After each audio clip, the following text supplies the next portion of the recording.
দেশের ১৩তম city corporation হিসেবে যাত্রা শুরু বগুড়ার ৭ জেলায় ই-বেইল বন্ড পদ্ধতি, আইনজীবী সমিতির ভবন সহ একগুচ্ছ উন্নয়ন কাজের উদ্বোধন। আগেও যেভাবে কাজ করেছি ইনশাআল্লাহ ভবিষ্যতে আপনাদের জন্য এবং সামগ্রিকভাবে এখন তো সারা দেশের দায়িত্ব, সারা দেশের জন্য কাজ করতে পারি, এই দোয়া করবেন।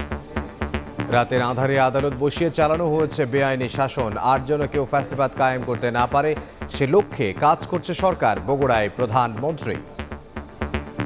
ফ্যাসিবাদী শাসন আমলে বিচার বিভাগকে দলীয় আদালতে পরিণত করা হয়েছিল। কখনো যাতে কোনো স্বৈরাচার কিংবা তাবেদার জনগণের অধিকার কেড়ে নিয়ে দেশে ফ্যাসিবাদী শাসন প্রতিষ্ঠা করতে না পারে সেটি নিশ্চিত করাই এখন সময়ের দাবি। দেখছিলেন প্রধান শিরোনাম। দুপুরের সময় সঙ্গে আছে আমি ইমদাদুল হক। তার অন্যান্য শীর্ষ সংবাদ। সংসদে সংরক্ষিত নারী আসনে বিএনপি মনোনীত ৩৬ প্রার্থীর নাম ঘোষণা। ধাপে ধাপে সব প্রতিশ্রুতি বাস্তবায়ন করছে সরকার, জানালেন রিজভী।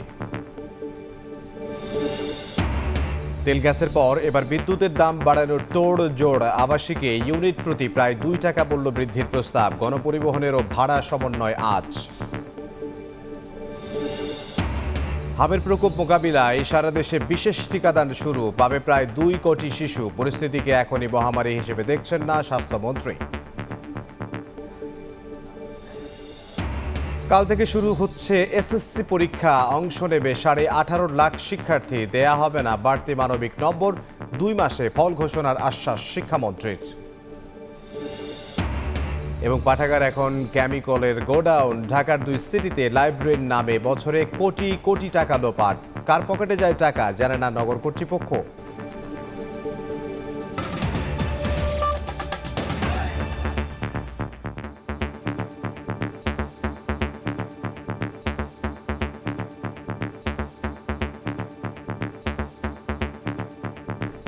দেশের ১৩তম সিটি কর্পোরেশন হিসেবে যাত্রা শুরু হলো বগুড়ার। ২ দশক পর নিজ জেলায় গিয়ে দুপুরে এর নাম ফলক উদ্বোধন করেন প্রধানমন্ত্রী তারেক রহমান। এর আগে বগুড়া সহ ৭ জেলায় ই-বেইল বন্ড পদ্ধতি, আইনজীবী সমিতির ভবন সহ একগুচ্ছ উন্নয়ন কাজের উদ্বোধন করেন সরকার প্রধান। বলেন, ফ্যাসিবাদী আমলে রাতের আঁধারে আদালত বসিয়ে চালানো হয়েছে বেআইনি শাসন, আর যেন কেউ ফ্যাসিবাদ কায়েম করতে না পারে সে লক্ষ্যে বর্তমান সরকার কাজ করছে বলেও জানিয়েছেন তিনি। আহমেদ সালেহীন জানাচ্ছেন বিস্তারিত। জনতার প্রধানমন্ত্রী আসলেন পিতৃভূমিতে। সরকারের দায়িত্ব নেওয়ার পর প্রথমবারের মতো নিজ ভিটা বগুড়ায় তারেক রহমান স্থানীয়দের ভালোবাসার উত্তর দিলেন তাদের সঙ্গে মিশে গিয়েই। সরকারি সফরে সিটি কর্পোরেশনের যে দীর্ঘদিনের দাবি বগুড়াবাসীর নাম ফলক উন্মোচন করে অবসান হলো সেই অপেক্ষার। এ সময় প্রধানমন্ত্রী স্মরণ করিয়ে দেন বগুড়া সিটি কর্পোরেশন গঠনে বিগত সময়ে বিএনপি সরকারের তৎপরতার কথা। পরিচ্ছন্ন নগর গড়তে স্থানীয়দের এগিয়ে আসার আহ্বান জানান তিনি। বহুদিনের একটি প্রত্যাশা ছিল যে বগুড়া শহরটি একটি সিটি কর্পোরেশন হবে। ২০০১ থেকে ২০০৬ সাল পর্যন্ত আমরা ধীরে ধীরে সেইগুলোর ম্যাক্সিমাম বেশিরভাগ যেগুলো সুযোগ সুবিধা থাকে একটি সিটি কর্পোরেশন হলে সেই সুযোগ সুবিধাগুলো আমরা গড়ে তুলেছিলাম। যারা এই সিটি কর্পোরেশনের মানুষ, যারা সিটি কর্পোরেশনে আপনারা বাস করবেন, আমাদের নিজেদের শহরের যত্ন আমাদেরকে নিতে হবে। এর আগে বগুড়া সহ ৭ জেলায় ই-বেইল বন্ড পদ্ধতির উদ্বোধন অনুষ্ঠানে যোগ দেন সরকার প্রধান। বলেন, ফ্যাসিবাদী আমলে বিচার ব্যবস্থাকে দলীয় আদালতে পরিণত করা হয়েছিল। জানান, জনগণের অধিকার প্রতিষ্ঠায় কাজ করছে বর্তমান সরকার। ফ্যাসিবাদী শাসন আমলে বিচার বিভাগকে দলীয় আদালতে পরিণত করা হয়েছিল। আইনের দোহাই দিয়েই এমনকি রাতের বেলা আদালত বসিয়ে ভিন্ন দল এবং মতের শত শত মানুষকে শাস্তি দেওয়া হয়েছে। কখনো যাতে কোনো স্বৈরাচার কিংবা তাবেদার জনগণের অধিকার কেড়ে নিয়ে দেশে ফ্যাসিবাদী শাসন প্রতিষ্ঠা করতে না পারে সেটি নিশ্চিত করাই এখন সময়ের দাবি। এবং সেই লক্ষ্যেই বর্তমান সরকার দেশের প্রতিটি সাংবিধানিক প্রতিষ্ঠানকে শক্তিশালী করতে যথাযথভাবে পদক্ষেপ গ্রহণের চেষ্টা করছে। এদিন সকালে বগুড়া জেলায় অ্যাডভোকেটস বার সমিতির নবনির্মিত ভবনের ফলক উন্মোচন করেন প্রধানমন্ত্রী। এ সময় ভবন নির্মাণ ও লাইব্রেরির জন্য আর্থিক সহায়তা তুলে দেন তারেক রহমান। সরকারের পক্ষ থেকে বিল্ডিং এর কনস্ট্রাকশনের জন্য ১৫ লক্ষ টাকা, একই সাথে কোর্ট লাইব্রেরি যেটা আছে লাইব্রেরির বইপত্র কেনার জন্য ৩ লক্ষ টাকা বরাদ্দ করা হয়েছে। মসজিদটির জন্য ৫ লক্ষ টাকা এখানে দেওয়া হয়েছে। এরপর গাবতলীর বাগবাড়িতে জিয়াউর রহমান গ্রাম হাসপাতালে হামের টিকাদান কর্মসূচি উদ্বোধন করেন প্রধানমন্ত্রী। আনুষ্ঠানিকভাবে আমরা এই টিকাদান বাংলাদেশ শিশুদের মধ্যে আমরা শুরু করেছি। শহীদ জিয়া কলেজ মাঠে দ্বিতীয় ধাপে ফ্যামিলি কার্ড বিতরণের কার্যক্রমের উদ্বোধনের কথা রয়েছে প্রধানমন্ত্রীর। আহমেদ সালেহিন, সময় সংবাদ, বগুড়া। বগুড়ায় দ্বিতীয় ধাপে ফ্যামিলি কার্ড বিতরণ কর্মসূচি উদ্বোধন করবে বক্তব্য রাখছেন প্রধানমন্ত্রী। সরাসরি যাচ্ছে সেখানে।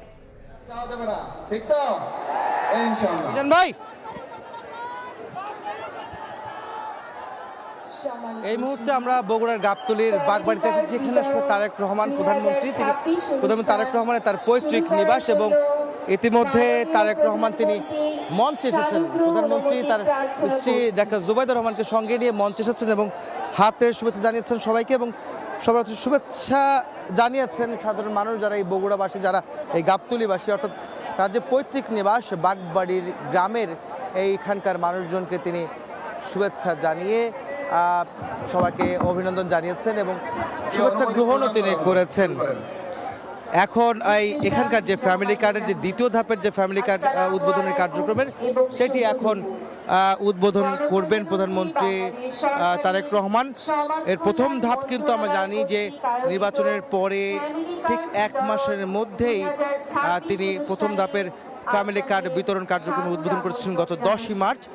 আজকে 20 এপ্রিল, 1 মাস 10 দিন পর দ্বিতীয় ধাপের কার্যক্রম উদ্বোধন করতে এসেছেন তার নিজ জেলা, তার পৈতৃক জেলা তার বাবার বাড়ি, দাদার বাড়ি, এই বাগবাড়ি, সেখানে তিনি এসেছেন এবং ফ্যামিলি কার্ড বিতরণ করবেন। এখানে আজকে 911 জনকে একসঙ্গে ফ্যামিলি কার্ড প্রদান করা হবে, যেখানে প্রতীকী হিসেবে 10 জনকে তিনি মঞ্চে ডেকে নেবেন এবং 10 জন নারীকে পরিবারের মূল যে নারী সদস্য যিনি রয়েছেন তাকে এরকম 10 জনকে কার্ড দেওয়া হবে, যেখানে 2500 করে টাকা থাকছে, এবং সেখানে তিনি সেই 10 জনকে দিয়ে মূলত আজকে এই উপজেলার এই গ্রামের 911 জন নারীকে, দরিদ্র, হতদরিদ্র, নিম্নবিত্ত নারীদের পরিবারের নারী সদস্যদেরকে এই কার্ড তিনি তুলে দেবেন।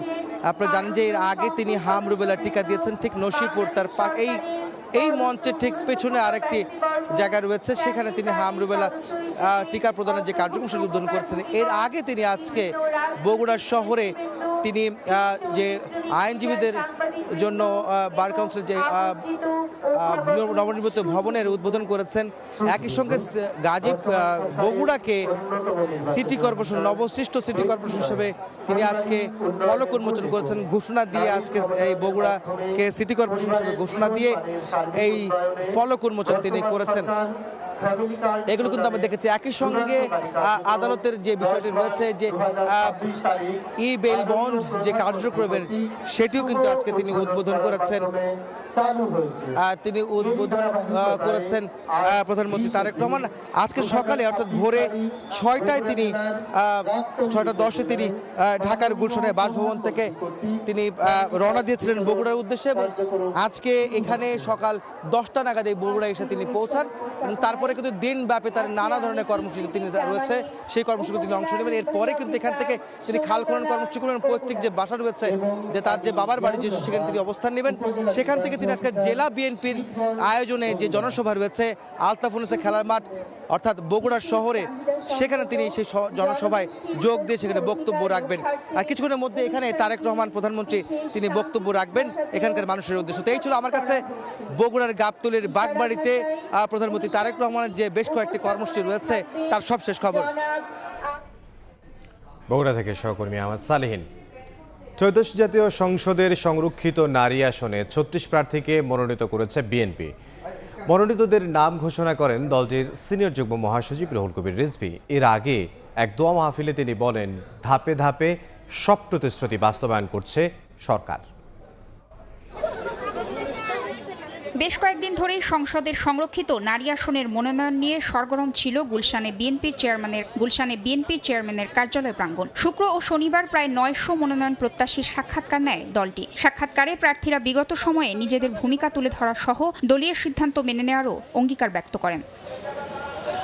সোমবার মনোনয়ন বোর্ড সেলিমা রহমান, শিরিন সুলতানা, নীলোফার চৌধুরী মনি, নিপুণ রায় চৌধুরী, সানজিদা ইসলাম তুলি সহ 36 প্রার্থীর নাম নিশ্চিত করেছে। নয়াপল্টনে বিএনপির কেন্দ্রীয় কার্যালয়ে বিস্তারিত তুলে ধরেন প্রধানমন্ত্রীর রাজনৈতিক উপদেষ্টা ও বিএনপির সিনিয়র যুগ্ম মহাসচিব রুহুল কবির রিজভী। নিপুণ রায় চৌধুরী পিতা নিতাই রায় চৌধুরী, জিবা আমিন খান, আক্তার উদ্দিন আহমেদ, মাহমুদা হাবিবা, পিতা মোহাম্মদ আইন উদ্দিন, মুসাম্মদ সাবিরা সুলতানা, মোহাম্মদ আব্দুল মান্নান, সানসিলা জেবরিন। ৩৬ জন বিএনপি এবং বিএনপির জোট থেকে যাদেরকে সিলেকশন করা হয়েছে, নির্বাচিত করা হয়েছে, তাদের নাম আমি এখানে পাঠ করে শোনালাম। এর আগে সকালে বিএনপির কেন্দ্রীয় কার্যালয়ে দলটির সাবেক সাংগঠনিক সম্পাদক নিখোঁজ ইলিয়াস আলীর সন্ধান দাবিতে আলোচনা সভা ও দোয়া মাহফিল অনুষ্ঠিত হয়।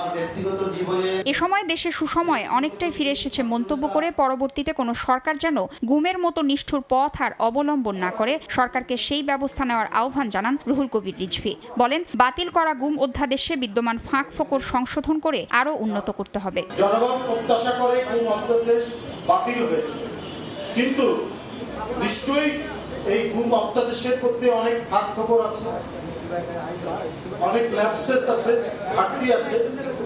এটা পূরণ করে একটা গুমের একটা আইন করা হয়। ক্ষমতায় আসার পর বিএনপি সরকার বিভিন্ন অঙ্গীকার পূরণ করে যাচ্ছে বলেও জানান তিনি। তাসমিয়া নিশাত, মিম, সময় সংবাদ, ঢাকা। কাল থেকে শুরু হচ্ছে এসএসসি ও সমমানের পরীক্ষা। অংশ নেবে 18.5 লাখ শিক্ষার্থী। শিক্ষামন্ত্রী সাফ জানিয়ে দিয়েছেন, এবার দেয়া হবে না বাড়তি কোনো মানবিক নম্বর। মনিটরিংয়ে থাকবে মূল্যায়ন পদ্ধতি। পরীক্ষা শেষে 2 মাসের মধ্যে ফলাফলের ঘোষণার আশ্বাসও দেন শিক্ষামন্ত্রী।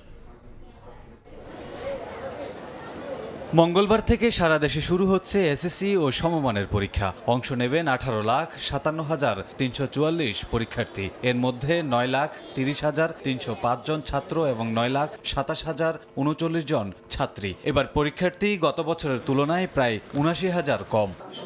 এসএসসি পরীক্ষা নিয়ে সচিবালয়ে কথা বলেন শিক্ষামন্ত্রী। হুঁশিয়ারি দেন, পরীক্ষা কেন্দ্র করে কোনো দুষ্টচক্র অপরাধে জড়ালে নেওয়া হবে কঠোর ব্যবস্থা। মূলত এবার পাবলিক পরীক্ষা অ্যাক্ট 1980 যেটা রয়েছে, সেটাকে আমরা কয়েকদিনের মধ্যেই এটা ল মিনিস্ট্রিতে ভেরিংয়ের জন্য আছে, এটা আমাদের হয়ে যাচ্ছে। অর্থাৎ ওইটাতে মানে 1980 অ্যাক্টে ডিজিটাল ক্রাইমের কথা ছিল না, সেগুলো ইনক্লুড করা হয়েছে। বা সংঘবদ্ধভাবে ক্রাইম করা সেটা ছিল না, বা কেন্দ্র সচিবের অবহেলার কারণে যদি পরীক্ষায় বিঘ্নতা ঘটে সেটা ছিল না। এবং পরীক্ষার যে ডেফিনেশন, পরীক্ষা বলতে শুধু পাবলিক পরীক্ষা একটাই বুঝিয়েছিল, অর্থাৎ ম্যাট্রিক, ইন্টারমিডিয়েট। অন্যান্য পরীক্ষাগুলো এটার মধ্যে অন্তর্ভুক্ত ছিল না, সেগুলোকে এটাতে ইনক্লুড করা হয়েছে। শিক্ষামন্ত্রী বলেন, শিক্ষার্থীদের উত্তরপত্রের ভিত্তিতেই করা হবে মূল্যায়ন। এছাড়া মনিটরিং করা হবে শিক্ষকদের খাতা মূল্যায়ন পদ্ধতিও। আমরা এমন কোনো ইনস্ট্রাকশন দেইনি, এবং খাতা যেইভাবে লিবারেল ওয়েতে দেখতে হবে সেটাই তারা দেখবে। একটি প্রশ্নের উত্তর যদি 10টি লাইন থাকে, 9টি যদি ঠিক হয়, ওই যেইভাবে পার্সিয়ালি নাম্বার দেওয়া সেই সঠিকভাবেই দিতে হবে। এইখানে অন্য কোনো ব্যবস্থা নেওয়া হয়নি। এদিকে পরীক্ষার সময়ে কেন্দ্রগুলোতে যাতে নিরবিচ্ছিন্ন বিদ্যুৎ সরবরাহ থাকে, এজন্য কেন্দ্রগুলোকে চিঠি দেওয়ার কথা জানান শিক্ষামন্ত্রী। পরীক্ষার সময় বিদ্যুৎ থাকতে হবে, এই ব্যবস্থাটি আমরা যথোপযুক্ত কর্তৃপক্ষকে আমরা চিঠি দিয়ে আবেদন করেছি যে বিদ্যুৎ সেই সময় থাকতে হবে। 2 ঘন্টা আগে পরীক্ষা কেন্দ্র খোলা রাখার পাশাপাশি কেন্দ্র এলাকা যানজট মুক্ত রাখতে আইন শৃঙ্খলা বাহিনীর প্রতি আহ্বান জানান শিক্ষামন্ত্রী। কামরুল হাসান, সময় সংবাদ, ঢাকা। হাম সংক্রমণের বর্তমান পরিস্থিতিকে এখনই মহামারী বলা যাবে না। পরিস্থিতি তৈরি হয়নি জরুরি অবস্থা ঘোষণারও। দেশব্যাপী হামের টিকাদান কর্মসূচি উদ্বোধন করে কথা বলেন স্বাস্থ্যমন্ত্রী। বিগত সরকারের সময়ে নিয়মিত টিকা না দেয়ায় শিশুদের বড় একটি অংশ হামে আক্রান্ত হয়েছে। টিকাদানের কয়েকদিন পরই হাম পরিস্থিতি নিয়ন্ত্রণে আসতে পারে বলে আশা প্রকাশ করেছেন তিনি। ঝুঁকিপূর্ণ 30 উপজেলা ও 4 সিটি কর্পোরেশনের পর এবার সারা দেশে শুরু হলো হামের টিকাদান কর্মসূচি। সোমবার সকালে নারায়ণগঞ্জের রূপগঞ্জে লিটল এঞ্জেলস সেমিনারি স্কুলে হাম রুবেলা টিকা কর্মসূচির উদ্বোধন করেন স্বাস্থ্যমন্ত্রী। লম্বা লাইনে দাঁড়িয়ে শিশুদের টিকা দেন অভিভাবকরা। জানান, হামের সংক্রমণ বৃদ্ধিতে শঙ্কিত হলেও টিকা পাওয়ায় কিছুটা স্বস্তিতে তারা। আতঙ্কিত ছিলাম যে কবে নাগাদ টিকা আসবে, এখন আমরা যে টিকা, আলহামদুলিল্লাহ, অসংখ্য ধন্যবাদ। অনেক বাচ্চারা মারা যাইতেছে, আমি অনেক আশায় রয়েছিলাম যে কবে টিকাটা আসবো, যেমন টিকাটা দিতে পারলে যেমন বাচ্চাগুলো সুস্থ থাকবে। টিকা দেওয়ার পরও যখন আবার হইতাছে তাহলে অবশ্যই যখন আবার দিতে হইব, এর ভিতরে তো আসিলই, ভয় আসিলই। আমরা সবাই আতঙ্কিত ছিলাম, এখন যেহেতু ক্যাম্পেইন চলছে এর জন্য টিকা দিতে নিয়ে আসছি। হাম সংক্রমণের বর্তমান পরিস্থিতিকে এখনই মহামারী বলা যাবে না বলে মন্তব্য করেন স্বাস্থ্যমন্ত্রী। জরুরি পরিস্থিতি ঘোষণার মতো অবস্থা এখনো হয়নি উল্লেখ করে বলেন, দেশব্যাপী টিকাদানের কয়েকদিনের মধ্যেই পরিস্থিতি নিয়ন্ত্রণে আসবে। আমরা ভ্যাকসিনেশন করে যাচ্ছি। ভ্যাকসিনেশন যখন আমরা when we'll be able to cover the majority of the children, automatically এটা কমে আসবে। যেই রেটে এটা বৃদ্ধি হচ্ছিল ওই রেটটা কিন্তু কমে আসছে। আর যারা জরুরি অবস্থা ঘোষণা করতে বলে, আমি জানি না কেন বলেছেন, this is not the time to declare emergency. পরে রাজধানীর শাহজাদপুর লাইট ফেয়ার স্কুলে টিকা ক্যাম্পেইন পরিদর্শন করেন স্বাস্থ্যমন্ত্রী। সঙ্গে ছিলেন বাংলাদেশে নিযুক্ত যুক্তরাষ্ট্রের রাষ্ট্রদূত ব্রেন্ট টি ক্রিস্টেনসেন।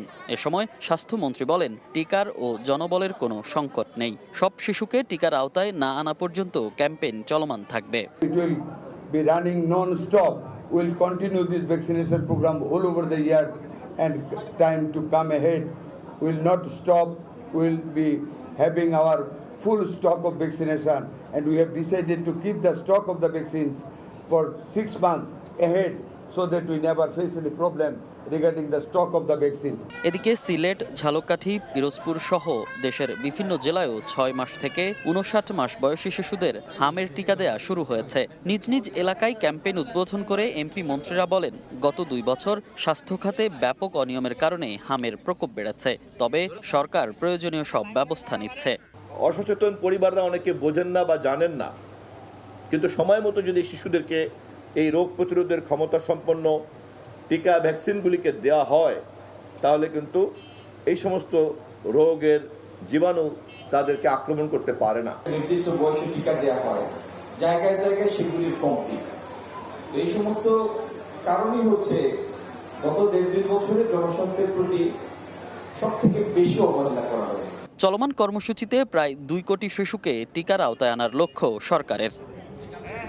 মনির হোসাইন, সময় সংবাদ, ঢাকা। জ্বালানি তেলের দাম বৃদ্ধির পরও পাম্পগুলোতে কমেনি গ্রাহকের লম্বা লাইন। তীব্র গরমে ঘন্টার পর ঘন্টা অপেক্ষা করেই কিনতে হচ্ছে তেল। এদিকে বিপিসির বরাদ্দ বাড়ানোর ঘোষণার সঙ্গে বাস্তবতার কোনো মিল নেই রাজধানীর ফিলিং স্টেশনগুলোতে।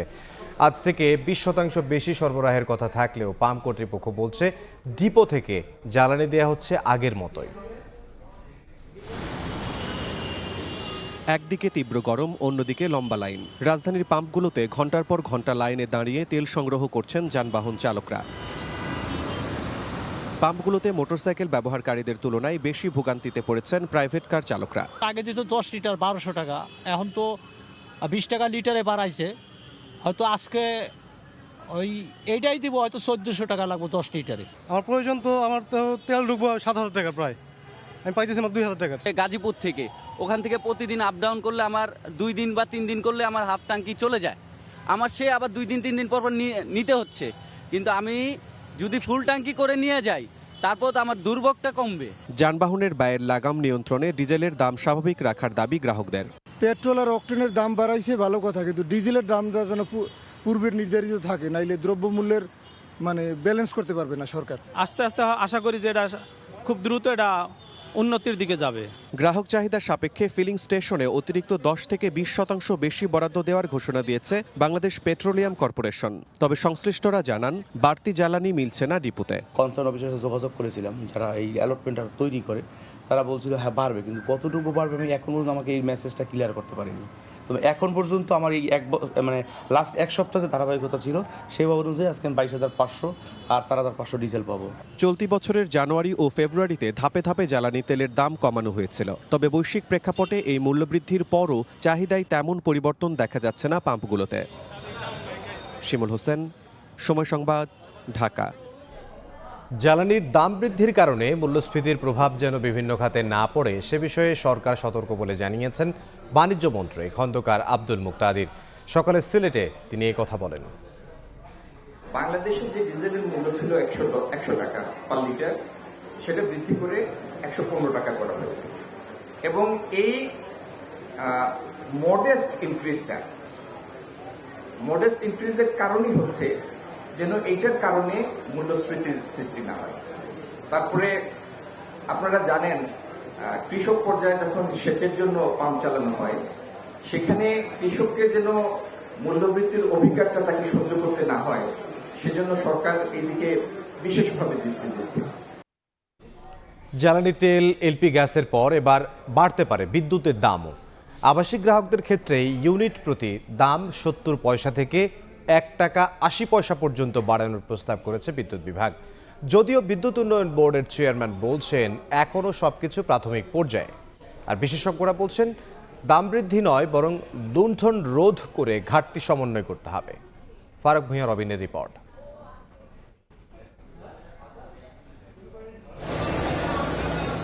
বৈশ্বিক সংকটের জেরে দেশের ইতিহাসে সর্বোচ্চ দামে জ্বালানি তেল, তার উপর 18 দিনের ব্যবধানে 2 দফায় ব্যাপক হারে বাড়ল এলপি গ্যাসের দামও। জ্বালানি পণ্যের ক্রমাগত এই দাম বৃদ্ধির মধ্যে এবার বিদ্যুতের দাম বাড়ানোর তোড়জোড়। তবে বিপরীতে সমান তালে বাড়েনি সাধারণ মানুষের আয়। তাই ব্যয়ের সম্ভাব্য খড়গ নিয়ে সবার মধ্যেই কম বেশি উদ্বেগ।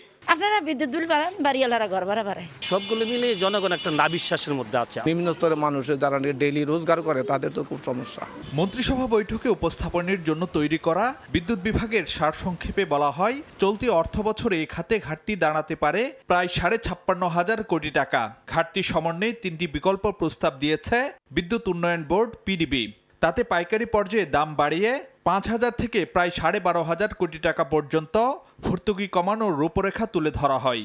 অন্যদিকে খুচরা পর্যায়ে লাইফলাইন বাদে অন্যান্য আবাসিক গ্রাহকদের ক্ষেত্রে 70 পয়সা থেকে 1 টাকা 80 পয়সা পর্যন্ত ইউনিট প্রতি দাম বাড়ানোর প্রস্তাব বিদ্যুৎ বিভাগের। মন্ত্রিসভার সম্মতির পর সে অনুযায়ী প্রস্তাব পাঠানো হবে এনার্জি রেগুলেটরি কমিশনে। খুব প্রাথমিক পর্যায়ে আলাপ আলোচনা হচ্ছে, এটা বলার মতো এখনো কিছু আসে নাই, দেখি কি হয় আর কি। জ্বালানি তেলের পর এবার বিদ্যুতের দাম বাড়ানো হলে তার চাপ কতটা নিতে পারবে সাধারণ মানুষ, কিংবা অর্থনীতিতেই বা এর প্রভাব পড়বে কতটুকু, তা নিয়ে প্রশ্ন রয়েছে। এমন অবস্থায় বিদ্যুতের দাম না বাড়িয়ে ব্যয় কমানোর মাধ্যমে ঘাটতি সমন্বয়ের পরামর্শ বিশেষজ্ঞদের। কোথায় অন্যায়ভাবে ব্যয় বাড়ানো হয়েছে, কোথায় অযৌক্তিকভাবে ব্যয় বাড়ানো, কোথায় ব্যয় বাড়িয়ে সেই টাকা লুণ্ঠন করা হয়েছে, সেসব খুঁজে বের করতে হবে। দাম না বাড়িয়ে কিভাবে ঘাটতি কমানো সম্ভব সে পথও বাতলে দিচ্ছেন ভোক্তা অধিকার সংগঠন ক্যাবের জ্বালানি উপদেষ্টা। কয়লা বিদ্যুৎ উৎপাদন ক্ষমতা যদি পুরোপুরি কাজে লাগাতে পারি তাহলে আদানির বিদ্যুৎ সহ ফার্নেসের বিদ্যুৎ আমাদের কাজে লাগে না, দরকার পড়ে না। আমরা সেখানে প্রায় 30,000 কোটি টাকা সাশ্রয় করতে পারি। বিদ্যুতের দাম সমন্বয়ে অর্থমন্ত্রীকে প্রধান করে সম্প্রতি গঠন করা হয় উচ্চ পর্যায়ের মন্ত্রিসভা কমিটি। বিদ্যুৎ বিভাগের নথিতে বলা হয়েছে 2 বছরের মধ্যে দাম না বাড়ানোর প্রাথমিক পরিকল্পনা থাকলেও ইরান যুদ্ধের প্রেক্ষাপটে বিকল্প ভাবতে হচ্ছে সরকারকে। ফারুক ভূঁইয়া রবিন, সময় সংবাদ, ঢাকা। চাহিদার তুলনায় সরবরাহ অর্ধেকে নেমে আসায় লোডশেডিংয়ে বিপর্যস্ত বরিশালবাসী। দিনে রাতে ঘন্টার পর ঘন্টা বিদ্যুৎহীন থাকছে বেশিরভাগ এলাকা। বিদ্যুৎ বিভাগ বলছে চাহিদার তুলনায় সরবরাহ অর্ধেকে নেমে আসায় এমন পরিস্থিতির তৈরি হয়েছে। সুজন দাসের ছবিতে অপূর্বপুর রিপোর্ট।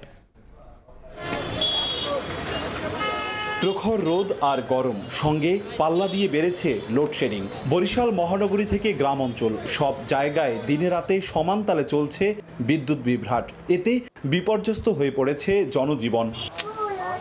দিনের বেশিরভাগ সময়ই বিদ্যুৎ না থাকায় মারাত্মক প্রভাব পড়েছে জেলার শিল্প কারখানাতে। উৎপাদন ব্যাহত হওয়ায় লোকসানের শঙ্কায় মালিক পক্ষ। বিপণী বিতান, অফিস আদালত ও ব্যবসা প্রতিষ্ঠানে নেমে এসেছে স্থবিরতা। বেশি বিপাকে পড়েছে শিক্ষার্থীরা। প্রায় সময় আমাদের কারেন্ট থাকে না, ছোট বাচ্চা নিয়ে কষ্ট হইতে আছে। পড়তে পারিনি এবং আমার খুব কষ্ট হয় গরমের ভিতরে। দোকানপাট খোলা না রাখার জন্য একটা নির্দেশনা দিয়েছেন। তো সেক্ষেত্রে আমরা তো আসলেই ব্যবসায়ীরা একটু সংকটের মধ্যেই রয়েছে।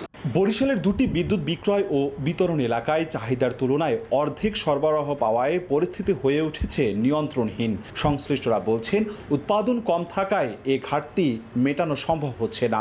চাহিদা 40 মেগাওয়াট, আমি পাচ্ছি 20 মেগাওয়াট, মানে অর্ধেক আমার লোড আমি পাচ্ছি না। বরিশাল বিভাগের 6 জেলা ও উপজেলাগুলোতে বিদ্যুৎ সরবরাহ করে ওজোপাটিকো ও পল্লী বিদ্যুৎ সমিতি, যাদের গ্রাহক সংখ্যা 26 লাখেরও বেশি। অপূর্ব অপু, সময় সংবাদ, বরিশাল। দুপুরের সময় আরও থাকছে। দ্বিতীয় দফার শান্তি আলোচনা প্রত্যাখ্যান ইরানের, ইসলামাবাদ যাচ্ছে না তেহরানের প্রতিনিধি দল। চুক্তিতে সই না করলে পুরো দেশ উড়িয়ে দেওয়ার হুমকি ট্রাম্পের।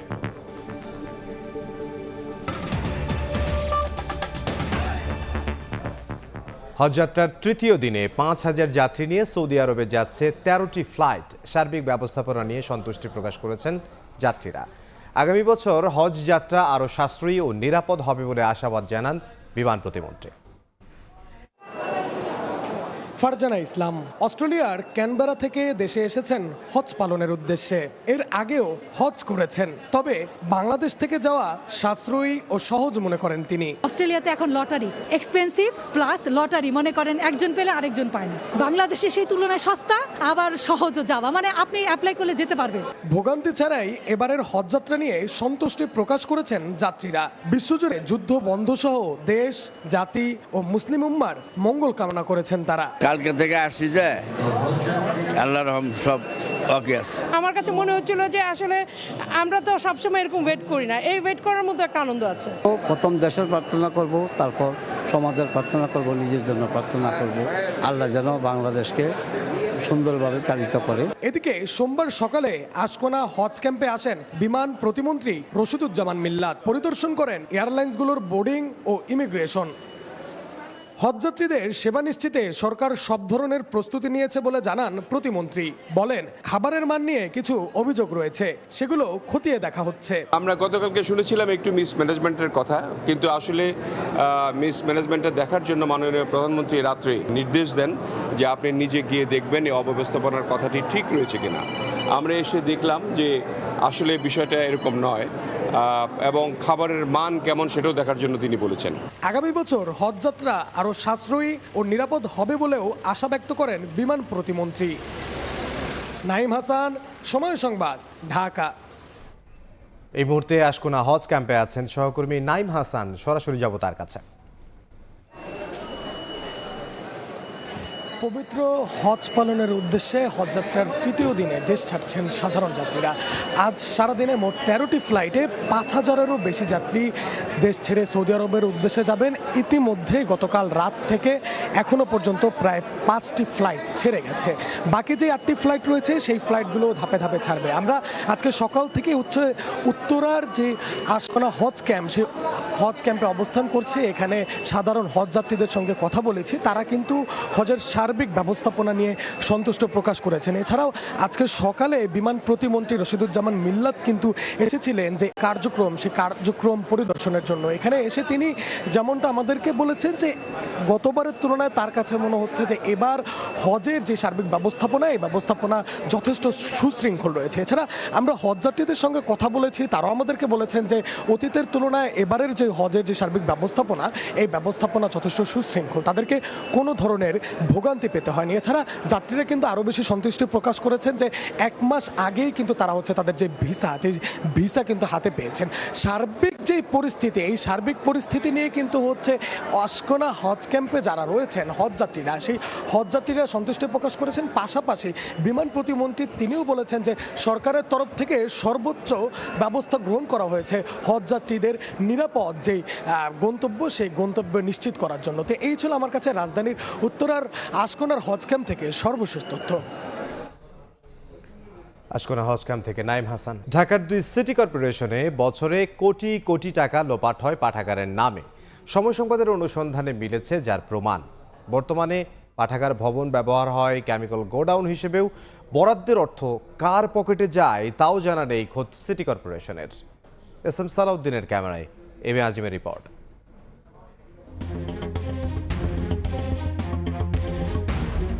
দেখে মনে হতে পারে কোনো কেমিক্যাল গোডাউনে ঢুকে পড়েছি, তবে এটি ঢাকা দক্ষিণ সিটি কর্পোরেশনের রোকনপুর পাঠাগারের বর্তমান চিত্র।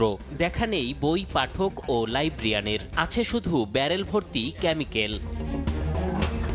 সময় সংবাদের ক্যামেরা দেখে খোলা হয় লাইব্রেরিয়ানের রুমটি। সে রুমের এক কোণে দেখা মেলে গুটি কয়েক বইয়ের, তবে তাও সিটি কর্পোরেশনের দেয়া নয়, ব্যক্তিগত বলে মুঠোফোনে দাবি করেন লাইব্রেরিয়ান ঝর্ণা আক্তার। এখানে ড্রাম উঠাইয়া আমি যে বসি, ওখানে যে কি কষা, আমার কিছু পার্সোনাল বই আছে। উন্নত মানসিকতা ও বুদ্ধিদীপ্ততার চর্চায় যেখানে পাঠাগারের গুরুত্ব অপরিসীম, সেখানে বরাদ্দের অভাবে কি এমন ভগ্নদশা জানতে দুই সিটি কর্পোরেশনের ওয়েবসাইট ঘাঁটতে গেলে বেরিয়ে আসে থলের বিড়াল। গত 10 অর্থবছরে ঢাকা দক্ষিণ সিটির 8টি পাঠাগারের জন্য বরাদ্দ করা হয় 9 কোটি 85 লাখ টাকা, আর ঢাকা উত্তর সিটি কর্পোরেশনে পাঠাগারের জন্য বরাদ্দ হয়েছে 19 কোটি টাকারও বেশি। বরাদ্দের কোটি কোটি টাকায় আসলেই কি উন্নয়ন হচ্ছে পাঠাগারগুলোর, নাকি লোপাট হচ্ছে বরাদ্দের অর্থ? সে প্রশ্নের উত্তর খুঁজতে এবার তালিকা ধরে আমরা যেতে চাই অন্য পাঠাগারগুলোতে। গোরসুন্দর রায় লেনে মুফতি দীন মোহাম্মদ ইসলামী পাঠাগার। অধিকাংশ আলমারি বইশূন্য, ভেতরের রুমে ঢুকতেই দেখা মেলে সরকারি চালের বস্তার। লাইব্রেরির কর্মচারীরা বলছেন পাঠাগার নয়, বর্তমানে টিসিবি ও সরকারি চাল বিতরণের কেন্দ্র হয়ে উঠেছে এটি। ওইখানে টিসিবির মালটা রাখে, টিসিবির মাল মানে মাসে আসে, মানে যেদিন আসে সেদিনই দিয়ে দেয় আর কি, এখানেই রাখে। তালিকা অনুযায়ী হাজারীবাগ পার্কে একটি পাঠাগার পুনর্নির্মাণাধীন থাকার কথা, তবে এখানে মেলেনি তার কোনো অস্তিত্ব। ঢাকা উত্তর সিটি কর্পোরেশনের অবস্থা আরও ভয়াবহ। বছর বছর বরাদ্দ হলেও আজও নির্মাণ হয়নি কোনো পাঠাগার। এখানে আগে কোনো পাঠাগার ছিল না, আর এখনো বর্তমানে নাই। এই বয়সে আমি কোনো সময় এখানে কোনো পাঠাগার ছিল না। তাহলে বরাদ্দের অর্থ দিয়ে কি হয় জানতে ঢাকা দক্ষিণ সিটির প্রধান নির্বাহীর মুখোমুখি হই আমরা। তবে তিনি নিজেও জানেন না অর্থ কোথায় যায়। এটা আমি মানে সরাসরি বলতে পারবো না, যেহেতু আগে, তবে বরাদ্দ খুব একটি কিন্তু আমি দেখি নাই। একই প্রশ্নে উত্তর সিটি কর্পোরেশনের পাল্টা প্রশ্ন পাঠাগারের প্রয়োজনীয়তা নিয়ে। বলছেন পাঠাগারের থেকেও গুরুত্বপূর্ণ নাগরিকদের অন্য বিষয়গুলো। রাস্তাঘাট, ড্রেন, সুয়ারেজ, এগুলো নিয়ে এত বেশি কাজ করতে হয়েছে, এতে লাইব্রেরি অথবা ওইভাবে নজরে আসেনি। আওয়ামী সরকার পতনের পর আজিমপুর বাস স্ট্যান্ড সংলগ্ন পাঠাগারের ভবনটি দখলমুক্ত করে শিক্ষার্থীরা। স্থাপন করা হয় শহীদ মীর মাহফুজুর রহমান মুগ্ধ পাঠাগার, যা এখন পরিণত হয়েছে পাঠকদের মিলন মেলায়। পাঠকদের এ পাঠচিত্র বলছে পাঠক শূন্যতা নয়, মূলত বছরের পর বছর ধরে সিটি কর্পোরেশনের বরাদ্দের সঠিক ব্যবহার নিশ্চিত না করতে পারা আর অনিয়ম দুর্নীতির কারণেই পাঠক শূন্য হচ্ছে পাঠাগারগুলো। এম এ আজিম, সময় সংবাদ, ঢাকা। রাজধানীর মিরপুরে গার্মেন্টস ব্যবসায়ীর কাছে 1 কোটি টাকা চাঁদা না পেয়ে গুলি করে সন্ত্রাসীরা। 3 দিনের মধ্যে টাকা না দিলে হত্যার হুমকিও দেওয়া হয় তাকে। এ ঘটনায় 4 জনকে গ্রেফতার করেছে র্যাব। ঢুকে আমার টেবিলের উপরে 2টা মেশিন গান রাখছে। মেশিন গান রাখার পরে আরও 2 জন ঢুকছে। ঢোকার পরে তারা বললো যে টিটু ভাইরে চিনো কিনা। আমি বলছি যে আসলে টিটু ভাইকে আমি চিনি না। তো এরপরে ওরা এক রাউন্ড গুলি করছে। এ ঘটনার সঙ্গে জড়িত 4 জনকে রাজধানীর বিভিন্ন এলাকায় অভিযান চালিয়ে গ্রেফতার করেছে র্যাব। জি, আসসালামু আলাইকুম। র্যাব বলছে গুলির ঘটনায় প্রমাণ না রাখতে অফিসে সংরক্ষিত সিসিটিভি ক্যামেরা খুলে নিয়ে যায় সন্ত্রাসীরা। 3 দিনের মধ্যে চাঁদা না দিলে প্রাণনাশের হুমকিও দেয়া হয়। সন্ত্রাসীরা তাকে 3 দিন সময় দিয়ে যায়, যে 3 দিনের মধ্যে সময় এই চাঁদা না দিলে তুমি কিন্তু আরো বড় বিপদে পড়বা। এরপরে যাওয়ার সময় তারা সেই কারখানার যে সিসিটিভি ফুটেজ, সেই সিসিটিভি ফুটেজ খুলে নিয়ে যায়। চাঁদাবাজদের রাজনৈতিক পরিচয় যাচাই বাছাই চলছে জানিয়ে র্যাব বলছে এলাকায় চুরি, ছিনতাই সহ নানা রকম অপরাধের সঙ্গে জড়িত এই গ্রুপটি। তাদের রাজনৈতিক পরিচয় আমরা আরো যাচাই বাছাই করতেছি। এটা আমরা সংশ্লিষ্ট থানায় হ্যান্ডওভার করব। থানা আরো যাচাই বাছাই করে আইনগত ব্যবস্থা নেবে। গ্রেফতারকৃতদের বিরুদ্ধে একাধিক মামলার তথ্য পেয়েছে র্যাব। থানায় এর আগেও মামলা হয়েছে এবং এরা বুলবুল রেজা, সময় সংবাদ, ঢাকা। চুরির মামলায় ঢাকার কেন্দ্রীয় কারাগারে বন্দী হন বরগুনার কামরুল হাসান। বিষয়টি গ্রামে কেউ না জানার সুযোগে অপহরণের অভিযোগ তুলে 15 জনের বিরুদ্ধে মামলা করেন তার ভাই। গেল 1 এপ্রিল কামরুল চিকিৎসাধীন অবস্থায় মারা গেলে 3 এপ্রিল দাফন সম্পন্ন হয় গ্রামে। বিষয়টি জানাজানি হলে পালিয়ে যান তার ভাই। এদিকে অপহরণ মামলা নিষ্পত্তির পাশাপাশি বাদীর শাস্তির দাবি করেছেন আসামিরা। রুবেল হোসেনের ছবিতে সাইফুল বিরাজের রিপোর্ট। 2025 সালের 7 অক্টোবর একটি চুরির মামলায় ঢাকা কেন্দ্রীয় কারাগারে বন্দী হন বরগুনা সদর উপজেলার বাসিন্দা কামরুল হাসান। ওই দিনই তার পরিবার 3 অক্টোবর নিখোঁজ দাবি করে ঢাকার খিলগাঁও থানায় সাধারণ ডায়েরি করে।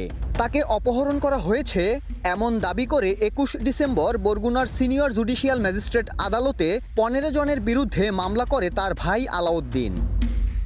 চলতি বছরের 1 এপ্রিল কারাগারে অসুস্থ হয়ে পড়লে চিকিৎসাধীন অবস্থায় মারা যান কামরুল।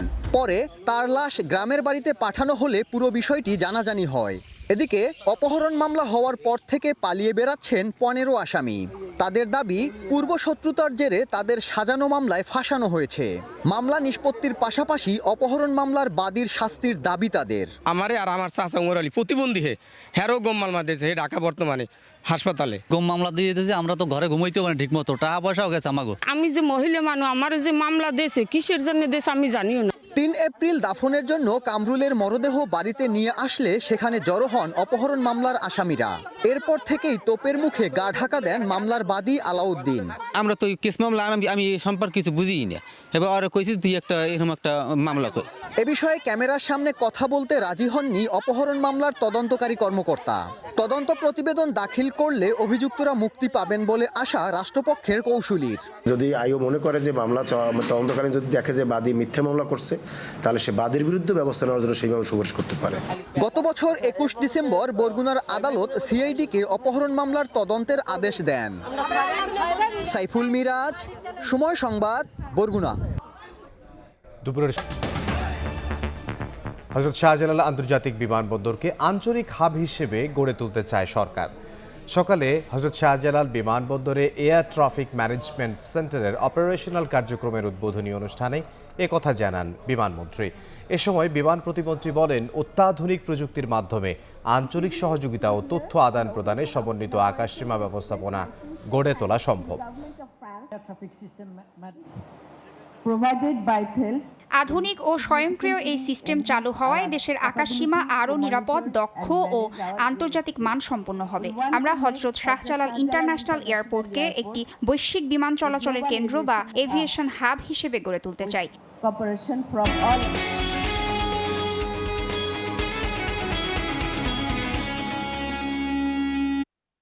জ্বালানি তেলের দাম বাড়ায় সব ধরনের চার্জ 8.5% বাড়িয়েছে চট্টগ্রাম বন্দর কেন্দ্রিক 21টি বেসরকারি অফডক। মেইন লাইন অপারেটরদের পাঠিয়েছে নোটিশও। গেল 4 মাসে দুবার চার্জ বাড়ানোয় আমদানি রফতানি বাণিজ্যে দেখা দিয়েছে বিপর্যয়ের শঙ্কা। শেখর ত্রিপুর ক্যামেরায় বিস্তারিত কমলদের রিপোর্টে। মধ্যপ্রাচ্যের যুদ্ধের প্রভাবে সারা বিশ্বের তেলের বাজারে চরম অস্থিরতা। 19 এপ্রিল থেকে দেশে সব ধরনের জ্বালানির দাম বাড়ায় সরকার। সঙ্গে সঙ্গে কন্টেনার উঠানামা এবং পরিবহন চার্জ 8.5% হারে বাড়িয়ে দিয়েছে চট্টগ্রাম বন্দর কেন্দ্রিক 21টি বেসরকারি অফডক। ডিপোগুলো প্রতিদিন প্রায় 70 থেকে 75 হাজার লিটার ডিজেল পোড়ায় তাদের অপারেশন কর্মকাণ্ডের জন্য। সুতরাং এই বর্ধিত করা ছাড়া ডিপোগুলোর অন্য কোনো উপায় নেই এই কস্টটাকে অ্যাডজাস্ট করার জন্য। গত 4 মাসে নানা অজুহাতে বন্দর ও ডিস্ট্রিবিউটর একবার করে এবং অফডকগুলো দুবার চার্জ বাড়ানোয় আমদানি রপ্তানি বাণিজ্যে বিপর্যয়ের সংখ্যা সৃষ্টি হয়েছে। গত কিছুদিন আগে আমাদেরকে বিগডার যে ট্যারিফটা ছিল সেটাও 20% আমাদেরকে বাড়তি দিতে হয়েছে। রিসেন্টলি তেলের মূল্য বৃদ্ধির কারণে যেটা 8.5% বিগডা আবার নতুন করে রিকভারির জন্য যেই সার্কুলারটা দিয়েছে সেটা আমাদের ট্রেডের উপর একটা বিরূপ প্রভাব ফেলবে। বছরে 3 লাখের বেশি আমদানি এবং 7.5 লাখ রপ্তানি কন্টেনার হ্যান্ডেলিং করছে 21টি অফডক। এই অবস্থায় বছরে খরচ বাড়বে 100 কোটি টাকার বেশি। যার মতো ইচ্ছা করে যতটুক ইচ্ছা ততটুক বাড়াই দিব, এটা আমাদের যারা ইউজার আছে ইউজারের উপর চাপাই দেওয়া, সেটা আসলে আমাদের ব্যবসার জন্য বড় ধরনের একটা ক্ষতির সম্মুখীন। অফডক থেকে বন্দরে কন্টেনার পরিবহন কাজে নিয়োজিত লরিগুলো যেমন ডিজেল চালিত, তেমনি ক্রেন সহ অন্যান্য যন্ত্রপাতিও চলছে ডিজেলে। এইসব অফডকে প্রতিদিন 65 থেকে 70 হাজার লিটার ডিজেলের প্রয়োজন। কমল দে, সময় সংবাদ, চট্টগ্রাম। 40 বছর ধরে অসংখ্য খুশির মিছিল ছিল আইডিএলসি, থাকবে আগামীতেও। দেশের বাইরের খবর। যুক্তরাষ্ট্রের সঙ্গে দ্বিতীয় দফা শান্তি আলোচনা প্রত্যাখ্যান করেছে ইরান। ওয়াশিংটনের সঙ্গে চুক্তি করতে পাকিস্তান যাচ্ছেন না তেহরানের প্রতিনিধি দল জানিয়েছেন। পররাষ্ট্র মন্ত্রণালয়ের মুখপাত্র ইসমাইল বাঘাই। এদিকে চুক্তি না করলে গোটা ইরানকে উড়িয়ে দেওয়ার হুমকি দিয়েছেন মার্কিন প্রেসিডেন্ট। পাকিস্তানের ইসলামাবাদে চলছে ওয়াশিংটন তেহরান দ্বিতীয় দফার বৈঠকের প্রস্তুতি। এর মধ্যেই শান্তি আলোচনায় অংশ নেবে না বলে জানিয়েছে ইরান। দেশটির রাষ্ট্রীয় সংবাদ সংস্থা ইরনা জানায়, যুক্তরাষ্ট্রের অতিরিক্ত দাবি দেওয়া, অযৌক্তিক অনুরোধ, বারবার অবস্থান পরিবর্তন, পরস্পর বিরোধী বিবৃতি আলোচনার অগ্রগতিতে বাধা হয়ে দাঁড়িয়েছে। ইরানের পারমাণবিক অধিকার কেড়ে নেয়ার কোনো অধিকার যুক্তরাষ্ট্রের নেই বলে মন্তব্য করেছেন ইরানি প্রেসিডেন্ট মাসুদ পেজেশকিয়ান। প্রশ্ন তোলেন, একটি জাতির অধিকার কেড়ে নেয়ার তারা কে? আমরা এই যুদ্ধের সূচনাকারী নই, কোথাও আক্রমণ করিনি, এমনকি এখনো কারো ওপর আক্রমণ চালানোর কোনো ইচ্ছাও নেই। আমরা আমাদের অধিকার চাইছি। এদিকে চুক্তিতে সই না করলে আবারও ইরানের প্রতিটি বিদ্যুৎ কেন্দ্র ও সেতু গুঁড়িয়ে দেওয়ার হুমকি দিয়েছেন মার্কিন প্রেসিডেন্ট ডোনাল্ড ট্রাম্প। রোববার নিজের ট্রুথ সোশ্যালে দেয়া এক পোস্টে এই হুঁশিয়ারি দেন তিনি। হুমকি ধামকির মধ্যেই ওমান উপসাগরে তুস্কা নামের ইরানের পতাকাবাহী একটি কার্গো জাহাজ আটক করেছে যুক্তরাষ্ট্রের নৌবাহিনী। জাহাজটি মার্কিন নৌ অবরোধ ভাঙার চেষ্টা করলে হামলা চালানো হয় বলে জানান তিনি। অর্জিতা শেরজিন, সময় সংবাদ। যুক্তরাষ্ট্রের লুজিয়ানা অঙ্গরাজ্যে বাবার গুলিতে প্রাণ গেল 7 সন্তান সহ 8 শিশু। গুরুতর আহত হয়েছেন আরও 2 নারী। হামলার পর পালিয়ে যাওয়ার সময় পুলিশের গুলিতে বন্দুকধারী নিহত হন। স্থানীয় সময় রোববার ভোরে যুক্তরাষ্ট্রের লুইজিয়ানা অঙ্গরাজ্যের শ্রেভেপোর্ট শহর সাক্ষী হলো এক মর্মান্তিক ঘটনার।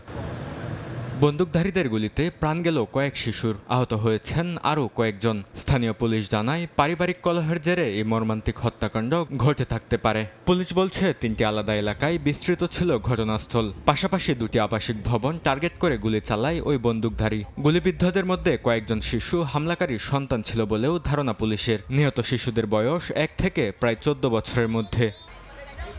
ঘটনার পর সন্দেহভাজন ব্যক্তি গাড়ি নিয়ে পালানোর চেষ্টা করে। এ সময় পুলিশ ধাওয়া করে তাকে গুলি করলে মারা যায় ওই বন্দুকধারী। পরে পুরো এলাকা ঘিরে ফেলে নিরাপত্তা বাহিনী এবং শুরু হয় তদন্ত। লুইজিয়ানা স্টেট পুলিশ এই ঘটনার তদন্তে নেমেছে, সংগ্রহ করছে বিস্তারিত তথ্য। তদন্তকারী কর্মকর্তা সাধারণত মানুষের কাছেও সহযোগিতা চেয়েছে। কেউ যদি এই ঘটনার কোনো ছবি, ভিডিও বা তথ্য পেয়ে থাকেন তা দ্রুত আইনশৃঙ্খলা বাহিনীকে দেওয়ার আহ্বান জানানো হয়। তবে এ পর্যন্ত এই ঘটনার সুনির্দিষ্ট কারণ পুরোপুরি স্পষ্ট করতে পারেনি লুইজিয়ানা পুলিশ। বরকতুল্লাহ, সময় সংবাদ। 7.4 মাত্রার শক্তিশালী ভূমিকম্পে কেঁপে উঠল জাপান। স্থানীয় সময় সোমবার বিকেল 4:53 এ কম্পন অনুভূত হয়। গভীরতা ছিল 10 কিলোমিটার। ভূমিকম্পের পরপরই সুনামির সতর্কতা জারি করেছে দেশটির আবহাওয়া বিভাগ। এর প্রভাবে 3 মিটারের বেশি উচ্চতার সুনামি আঘাত হানতে পারে বলে পূর্বাভাস দেওয়া হয়েছে। একই সঙ্গে উপকূলীয় এলাকার বাসিন্দাদের দ্রুত নিরাপদ স্থানে সরে যাওয়ার নির্দেশনা জারি করা হয়েছে। ভূমিকম্পের তাৎক্ষণিকভাবে কোনো ক্ষয়ক্ষতি কিংবা প্রাণহানির খবর পাওয়া যায়নি। বাংলাদেশ নিউজিল্যান্ড ওয়ানডে সিরিজের খবর জানাবো। সিরিজে সমতায় ফেরার মিশনে দ্বিতীয় ওয়ানডেতে লড়ছে টাইগাররা। এখন পর্যন্ত নিউজিল্যান্ডের সংগ্রহ 7 উইকেটে 176 রান। এই মুহূর্তে মিরপুর শের-ই বাংলা জাতীয় ক্রিকেট স্টেডিয়ামে আছেন সহকর্মী নিয়ন মোহাইমিন। সবশেষ খবর জানতে সরাসরি যাব তার কাছে। সিরিজ বাঁচানোর মিশনে দারুণভাবে রেসপন্স করেছেন বাংলাদেশের বোলাররা। প্রথম সেশন থেকে বাংলাদেশের পেসারদের দুর্দান্ত অ্যাটাকে কিন্তু নিউজিল্যান্ড এখন পর্যন্ত আসলে স্থির হতে পারেনি। আমরা দেখেছি শেষ পর্যন্ত 7 উইকেটের পতন হয়েছে, যার 4টি গিয়েছেন নাহিদ রানার পকেটে। গত ম্যাচটি নাহিদ রানা খুব একটা ভালো বোলিং করেননি, একটি উইকেট পেলেও প্রচুর রান দিয়েছেন। কিন্তু আজ কিন্তু ইকোনমিক বোলিংয়ের পাশাপাশি গতি এবং বাউন্স দিয়ে নিউজিল্যান্ডকে নীতিগত রাস্তানাবুদ করেছেন। একেবারে শেষ উইকেটটা তিনি যখন ফস্ক্রাফকে আউট করেছিলেন সেটাও 144 কিলোমিটারের একটা বল ছিল। এর আগে আরেকটা উইকেট আমরা যখন দেখেছিলাম উইল ইয়ংকে আউট করেছেন, সেটাও 145-এর বেশি ছিল। তো যে কারণে মূলত নাহিদ রানাকে দলে নেয়া তার গতি, সেই গতি এবং বাউন্সে কিন্তু আজকেও তিনি তার মুনশিয়ানা দেখিয়েছেন। শরীফুল অ্যাজ ইউজুয়াল তার দুর্দান্ত পারফরমেন্স দেখিয়েছেন, বেশ ইকোনমিক্যাল ছিলেন একদম শেষ দিকে, সেটা উইকেটও পেয়েছেন। তাসকিন এখন পর্যন্ত অ্যাজ ইউজুয়াল তাই তিনি যেভাবে প্রথম সেশনটা সে শুরু করেছিলেন সেভাবেই শেষ করেছেন। এখনও কিছু বোলিং বাকি আছে তার। শেষ দিকে বাংলাদেশের বোলাররা রয়েছে, তবে বাংলাদেশের স্পিনাররা আজকে খুব বেশি যে ভালো করেছেন সেটা নয়। মেহেদী হাসান মিরাজ একদম শুরুর দিকেই তার 10টা ওভার শেষ করে ফেলেছেন, উইকেট না পেলেও বেশ ইকোনমিক্যাল ছিলেন। রিশাদ হোসেন একটা উইকেট পেয়েছেন এবং এখন পর্যন্ত যে বোলিং বাংলাদেশ করেছে সেটা বলাই যেতে পারে বাংলাদেশের বোলাররা কথা রেখেছেন। তারা বলেছিলেন যে সেকেন্ড ম্যাচে তারা চেষ্টা করবেন আরও কম রানে যাতে নিউজিল্যান্ডকে বুক করে ফেলা যায় এবং সেক্ষেত্রে ব্যাটারদের একটা সুযোগ থাকবে যেহেতু ম্যাচটা জেতার জন্য। যেহেতু প্রথম ম্যাচে 250 রানের মতো একটি ব্যাপার ছিল, তারপরেও বাংলাদেশের ব্যাটাররা চেস করতে পারেনি। তো সেই জায়গায় আজকে হয়তো ব্যাটসম্যানদের জন্য একটা বড় সুযোগ থাকছে, কারণ সিরিজে ফিরতে হবে এবং সিরিজে ফিরলে চট্টগ্রামের পরের ম্যাচটার আসলে একটা অর্থ দাঁড়াবে। তো শেষ পর্যন্ত কি দাঁড়ায় সেটার জন্য আসলে আরও কিছুক্ষণ আমাদেরকে অপেক্ষা করতে হবে। এই ছিল মিরপুর থেকে আমার কাছে সব শেষ। মিরপুর থেকে নিয়ন মোহামিন। এ পর্যায়ে শীর্ষ সংবাদগুলো জানিয়ে দিচ্ছি আরও একবার। দেশের 13তম সিটি কর্পোরেশন বগুড়া একগুচ্ছ উন্নয়ন কাজের উদ্বোধন প্রধানমন্ত্রীর। কেউ যেন ফ্যাসিবাদ কায়েম করতে না পারে সে লক্ষ্যে কাজ করছে সরকার। হামের প্রকোপ মোকাবিলায় সারা দেশে বিশেষ টিকাদান শুরু, পাবে প্রায় 2 কোটি শিশু। পরিস্থিতিকে এখনই মহামারী হিসেবে দেখছেন না স্বাস্থ্যমন্ত্রী। এবং কাল থেকে শুরু হচ্ছে এসএসসি পরীক্ষা, অংশ নেবে 18.5 লাখ শিক্ষার্থী। দেয়া হবে না বাড়তি মানবিক নম্বর, 2 মাসে ফল ঘোষণার আশ্বাস শিক্ষামন্ত্রীর।